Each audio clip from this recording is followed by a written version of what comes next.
It's only a matter of time until the clouds part and the sun shines down. Wait, I'm gonna start that again. It's only a matter of time until...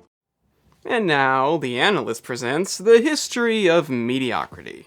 Back in the year 2009, actor Kevin James, known almost exclusively for bad movies, and a sitcom that was okay at best, released one of his few films that some people kind of liked, being Mall Cop. It was okay, primarily for kids I guess. It was given an embarrassingly bad sequel. And with the exception of Hitch, which co-starred Will Smith, the guy who turned down a Tarantino movie because he wasn't the lead, yeah, it makes no sense, Mall Cop was really his only movie to be liked by some people, mainly children most likely. So if you haven't seen it, but you want to see a Kevin James movie that isn't complete garbage, is Mall Cop worth watching today? In my opinion, no, but it doesn't really matter because the same year, we got another Mall Cop themed movie. And it's hilarious. I don't know if being released the same year as Mall Cop has something to do with the movie being overlooked. 51% rating, that's fucking bullshit. But that is about where the similarities end.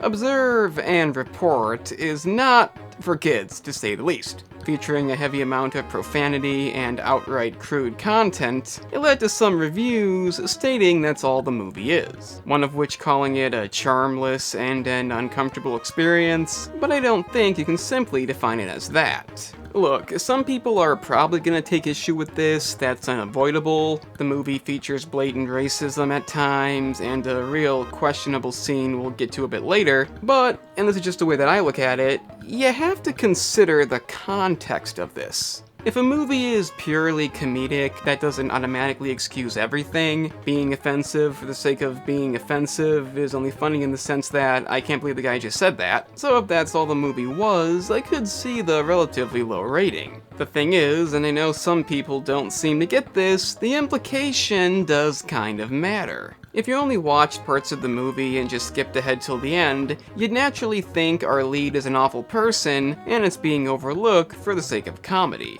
But if you take note of the fact that he's not really right in the head and experiencing bipolar disorder, I'm sorry, but I don't really see being offended by that. The movie is not exclusively comedic, there are deeper and more serious moments, so despite being extremely funny, there is still a plot to get invested in. For that reason, I look at it more realistically, not that guy's offensive, how funny is that? I could see somebody disagreeing, thinking the movie goes too far, and if that's your opinion, that's fine, but know this, that's not the way I look at it. I'm not a big fan of cheap comedy, I feel it's as lazy as you can get, and when that's done, I will call it out. But if it's only offensive for the folks that have to reside in a safe room over political opinions they don't like, well then, by all means, don't keep watching. Calling Resident Evil 5 racist, Avatar has too many Asians, that's not an opinion I give a shit about in the slightest, and if that's you, then you're the reason the entertainment industry is completely fucked. I do apologize for focusing so much on this, but I feel it has to be explained,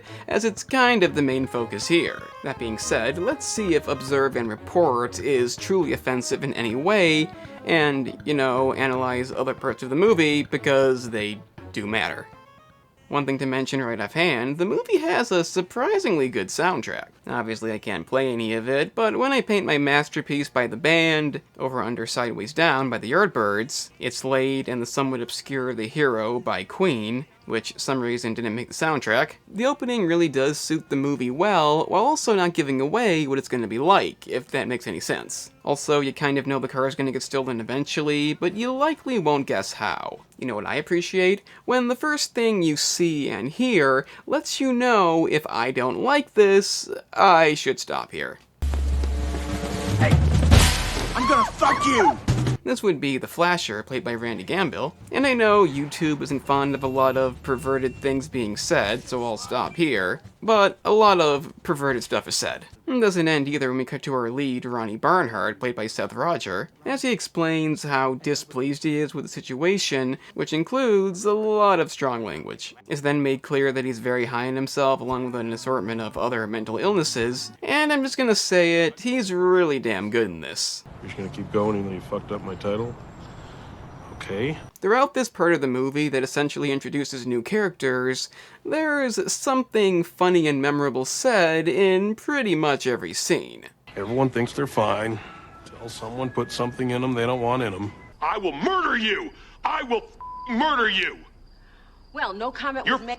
dead! Protect weaker people such as yourself who are, crippled in the leg. It's the perfect balance of being incredibly unlikable, but due to his mental illness, it never really goes that far. It's not easy to have somebody act this way and still root for them, but I think they kinda pull it off. At the very least, it's about the best you could do. The pervert Flash is Brandy, played by Anna Faris. And again, this kind of thing would normally be real annoying. Psychologically, no!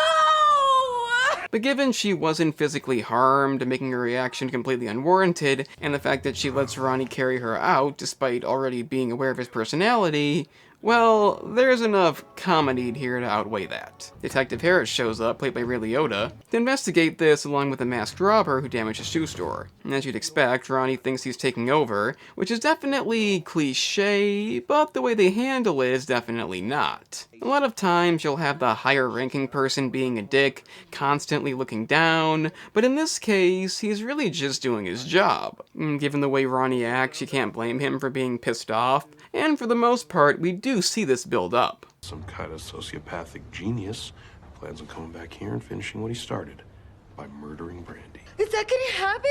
It's gonna happen. Y aquí viene un señor y quiere preguntarme cosas, pero no lo entiendo. This guy fucking did it. So when he eventually loses it, it's really hard not to laugh. That's it, you motherfucker! All day, I'm listening to your bullshit. We didn't find anything today because of you. You fucked up my investigation and you wasted my time. Now I gotta come back to this shithole to interview the people who might have actually done the crime. You might think you're a real cop, but you're not. You know why? Because you're a fucking retard! That's hilarious. I know some stuff said there is frowned upon, but I don't care. What may not be as funny is the scene when he questions Saddam, not my fault, in which it's made more than apparent that he harasses this guy on a regular basis for one specific reason. I think you know what that is, and my answer to this goes back to what I said in the intro. I'm not gonna go on about this forever because it's considered a hot issue these days, but what I will say is context does matter, and comedy is a thing. You have to consider the reasoning as to why something is said, and being mentally unstable is enough for me to not consider this blatant racism. Honestly, I find this real amusing, especially if we look at what our society considers offensive. And think about this for a minute. Most of us know what Family Guy is. I think it's a completely unfunny program that actually is offensive in many ways, while something like South Park, superior in literally every way you could imagine, is the show that's considered controversial. Even though it only knocks things that deserve it, calls out issues that should be called out, Scientology for example, while Family Guy makes disgusting episodes about abuse victims, depicts the military as assholes, and throws in lazy racist jokes because they can't transition without a cutaway. Not to mention being terribly written in general, and yet somehow it's considered less offensive than South Park, which is just stupid. Yes, they did feature the N-word in its entirety, and a main character who actively hates Jews, but Cartman is essentially sociopathic, so it doesn't really mean much, and the use of the N-word was an accident, which Randy obviously wasn't proud of. The same episode made it very clear that if you're white, you don't get it, so you really can't complain. Those of you who don't agree, think what you want. I don't consider South Park to be an offensive show, and honestly, I don't consider this to be an offensive movie. Yeah, the scene doesn't seem right, but if you really think about it, it's not a big deal. What is a big deal is hitting the like button if you agree with that statement. And if you really, really agree, the subscribe button is down there too. And if I blow him, then I understand. He decides he wants to be a real cop and goes to see Harrison for a ride-along. Hello, Detective Harrison. The fuck? He's not exactly pleased about this and takes Ronnie to the most dangerous part of the city, tells him to patrol the area by himself, and leaves him hoping he'll die. He then tries to arrest a drug dealer's kid, which would seem like a bad idea, but in the end he takes them all out, and of course thinks that Harris did it to help him. Again, not the newest idea, but the way they handle it is really comedic, as is the training montage that follows. However, it is at this point in the movie you start to realize it's kind of all over the place. The pacing is good, it's never really boring, but it does essentially jump from one thing to another. You may have noticed I didn't mention any synopsis at the beginning, and that's because the movie doesn't really have one. The flasher hasn't been mentioned since the beginning, and spoiler, it won't be for some time. The shoe store thief is only relevant for one more scene, and even him wanting to be a cop only affects the middle part of the movie and couldn't really be considered the plot. Now again, you could argue the movie doesn't need a plot, and honestly I'm okay with that, but for some people it may be an issue.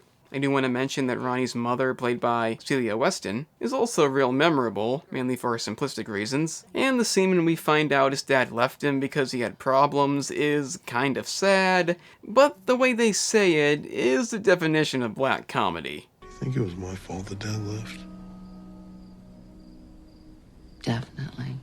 That shouldn't be funny, but it is. What's not quite as funny is when Ronnie refuses to drop Brandy off until she goes on a date with him. It gets worse. Willingly gives her all his medication, believing he no longer needs it. Not even close. Proceeds to make out with her while being semi-unconscious. Hopefully YouTube won't catch on to this, and we're not going to show any more of this, but they proceed to have sex while she's still semi-unconscious.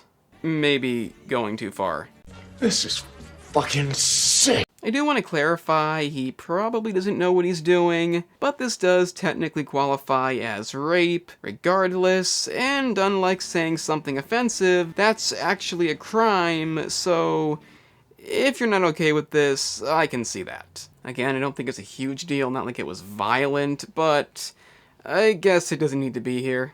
It's the only time the movie feels like it's trying to take things too far. It doesn't offer any real memorable comedy, so it is what it is. For obvious reasons, Ronnie's examination doesn't go too well, even though he doesn't realize it. And the scene when Harrison jokingly tells him he's not going to be a cop is the one scene when he does seem like a dick, as it's kind of unwarranted at this point. I'm not sure what's meant to be funny about this. Your dreams of becoming a police officer just aren't gonna happen.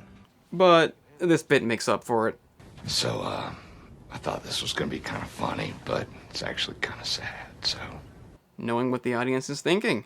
Impressive stuff. The next scene isn't exactly relevant, nor is this character at all, but it does lead to Ronnie attacking Patton Oswalt, and that's pretty damn funny. He then decides to take an assortment of drugs with his friend Dennis for yet another hilarious scene. I like how the skateboarders could actually be seen in the movie's intro, some nice detail there, and in the end it turns out it was Dennis who robbed the shoe store. He tries to talk him out of stealing anything else, resulting in him being knocked out, which wasn't too surprising, nor was him stealing the car, but driving through the glass, I did not see coming. He decides to go undercover and catch the flasher, but this comes to an end when he sees Brandy with somebody else. How could you do this to me? I love you, you fucking bitch! You just made me blow my cover.